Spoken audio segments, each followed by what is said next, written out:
Hello Grillax Nation! Today we're breaking out the FireDisc and cooking up a little panko fried cod in the backyard. We'll start with fresh cod fillets, cut to a nice size, and we're going to coat them with an egg wash. Then we're going to place our cod fillets in a panko breadcrumb mix. Be sure to pat down your fillets when you put them into the crumbs to ensure a good coating. We're using an all-purpose seasoning. It's called Cajun Lee all-purpose blend, and they're located in Bull-Verde, Texas. Their motto is serious about spice, and we believe them.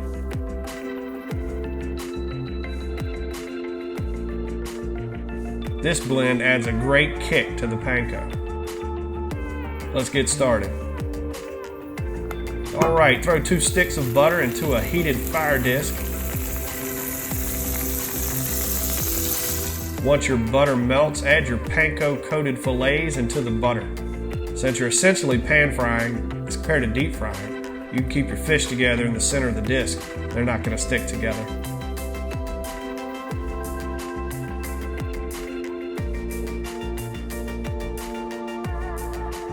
After about 2 minutes, flip your fish to cook about 2 more minutes